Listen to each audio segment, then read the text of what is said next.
হর হর মহাদেব। সবাই কেমন আছো? আশা করি সবাই ভালো আছেন, আমিও খুব ভালো আছি। তো চলো আবারও একটা ব্লগ নিয়ে তোমাদের সাথে চলে আসলাম দেখানোর জন্য। তো দিনটা ছিল যেহেতু 3 তারিখ ছিল 6 মার্চ 2026, তো এটা অনেক দিন হয়ে গেছে ভিডিওটা। তো দেখতেই পাচ্ছ ঘুম থেকে উঠে পড়লাম। তারপর এখন যেহেতু রেডি হতে হবে, স্নান করতে হবে, তো চলো একবারে দেখা হচ্ছে। তো আমি রেডি হয়ে দেখতেই পারছো আমি চলে এসেছি স্টেশনে। তো এখান থেকে যেহেতু সকাল সকাল ট্রেনটা আমাকে ধরতে হবে, না হলে আমি যেতে পারবো না। এখান থেকে যাব আমি চাপারমুখ, তারপরে আবার আমাকে ট্রেন ধরতে হবে, তারপরে আমি ওই ট্রেনে সেই জায়গাতে যেয়ে পৌঁছবো। ঠিক আছে, তো ট্রেন যেহেতু চলে এসেছে ট্রেনে বসে পড়লাম। তো এখন চলো যাওয়া যাক। তো দেখো চাপারমুখ চলে এসেছি, আসার পর আবার এখানে ওয়েট করছি ট্রেনের জন্য। ট্রেন আসবে, তারপরে আবার ট্রেনে উঠবো। তো আমি কোথায় যাচ্ছি তোমরা কি বুঝতে পারছো? যদি বুঝতে না পারো তাহলে ভিডিওটা দেখো, আর অনেকে হয়তো বুঝেই গেছো আমি কোথায় যাচ্ছি। তো দেখো আমি কানে লাগাইনি, তো এখন লাগিয়ে আবার দেখছিলাম কেমন লাগছিলো আমাকে। তো সবাই কমেন্ট করে নিশ্চয়ই বলবে আমাকে কেমন লাগছে, ওকে? তো দেখো আমি তো সেরকমভাবে ব্লগ ভিডিও বানাতে পারি না, তো বানাচ্ছি। তো চলো। তো আমি যেহেতু ট্রেনের অপেক্ষা করছিলাম এখানে, তো ট্রেন কখন আসবে, কারণ আমার না অপেক্ষা করতে খুব বোরিং লাগে। তো অপেক্ষা করতে করতে চলো আমাদের ট্রেন চলে এসেছে। তো আমি যেহেতু ট্রেনে বসে পড়লাম সিট নাম্বারটা খুঁজে। তো আমার সাথে যারা যাবে তারা হুজার থেকে উঠবে, নেক্সট স্টেশন থেকে উঠবে। তো সেখান থেকে একসাথে ওদের সাথে যাব। তো চলো। তো আমি ওদের সাথে যাওয়ার পর তোমাদের সাথে সেই জিনিসটা শেয়ার করতে পারিনি, কারণ আমি ভুলেই গেছিলাম, কথাতে এত ব্যস্ত ছিলাম। তো আমি যেহেতু অটোতে উঠে পড়লাম মন্দিরে যাওয়ার উদ্দেশ্যে। তো চলো।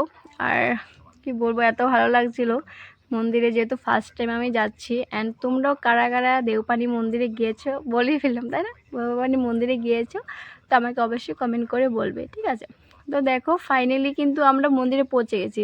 আর এটা যেহেতু আমি পুজো করে তারপর ভিডিও করছিলাম, যেহেতু দেরি হয়ে গেছে তো ভাবলাম যে লাইনেও ধরতে হয়।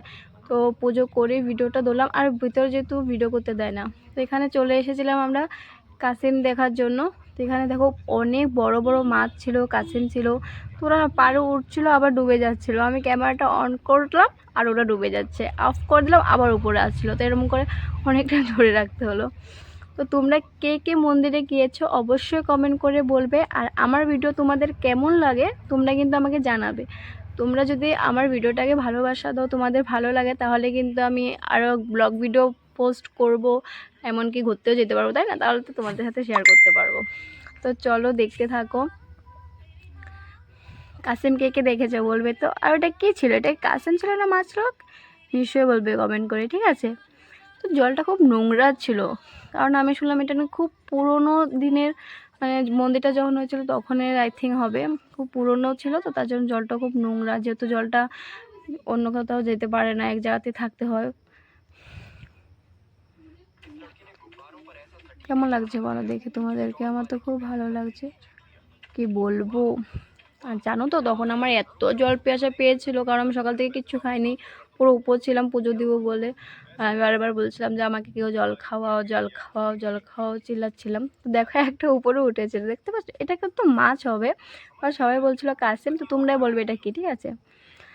তারপর চলো পুজো টুজো করে একদম এখান থেকে বেরিয়ে চলে গেলাম ডাইরেক্ট খাবার এখানে। তো এখানে যেহেতু হোটেলে ঢুকে খেয়েছি, মানে খাচ্ছিলাম আর কি, তুতলে যাচ্ছি, প্লিজ কিছু মনে করো না। তো কী কী আছে এখানে দেখতে পাচ্ছ, ডাল, তারপরে একটা বুটের সবজি ছিল, বাজে ছিল, পাঁপড় বাজে ছিল, স্যালাড ছিল। আর দেখো দিদি, খুব কিউট না দিদিটা? খুব ভালো, কিন্তু খুব মিষ্টি, আমার খুব ভালো লাগে দিদির সাথে মিশতে। তো খাওয়া দাওয়া করে সেখানে কিছু ফটোশ্যুট করে তারপরে আবার চলে গেছি স্টেশনের উদ্দেশ্যে, কারণ অটো যেহেতু আমাদের জন্য বসেছিল অনেক টাইম। আর দেখো আমি এখানে পার মুখে দিয়ে একদম মানে বুড়ো পাখির মতন দেখা যাচ্ছিলো। তারপর সরুপাতা স্টেশনে চলে আসলাম। আগে যেহেতু তোমাদের স্টেশনটা দেখাইনি, তো এখন দেখতে পারবে ভিতরে বসেছিলাম অনেকটা। তারপরে এত গরম লাগছিল, কিছু পাখাটাও আমাদের এখানে ছিল না, মানে আমরা যেখানে বসেছিলাম।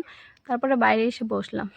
তো আমার ফ্রেন্ডকে বললাম যে আমার জন্য একটু জল নিয়ে আয়, শুধু আমার জল পেশেই পাচ্ছিলো সারাদিন। তো দেখো নমুনা করে আসছিলো, কারণ দেখছিলাম ভিডিওটা অন করে রেখেছি। ঠিক আছে, দেখবে ও কী করে। দেখতেই পাচ্ছ আমি বলছিলাম যে ভালো করে বোতলটা দিয়ে আমি ভিডিও করব, ও আমাকে দিচ্ছিল না, দেখতে পাচ্ছ? তারপর অনেকবার বলার পর ও আমাকে দিল, দেখছো দিতেই চাইছিল না। দেখ কী করছিল নমুনা। তো এটা ছাড়ো। তারপর দেখো ট্রেন চলে এসেছে, তারপরে আমি চলে যাচ্ছি বাড়িতে। তো যেহেতু আমি সেদিন বাড়িতে আসতে পারিনি, কারণ অনেক রাত হয়েছিল, আর এখানে আমাদের যেহেতু সুবিধা ছিল না আসার জন্য, তো আমি এখানে দিদির বাড়িতে ছিলাম। তো চলো আজকের ভিডিওটা এতটুকুই। তোমাদের কেমন লেগেছে? যদি ভালো লাগে like comment share and subscribe করে দিবে অ্যান্ড আমাকে একটু সাপোর্ট করে আমার পাশে থাকবে, ঠিক আছে? তো চলো টাটা সবাইকে, সবাই ভালো থাকবে, সুস্থ থাকবে অ্যান্ড সবসময় হাসি খুশি থাকবে। তো ভিডিওটা ভালো লাগলে কিন্তু অবশ্যই লাইক কমেন্ট করো। Bye bye guys.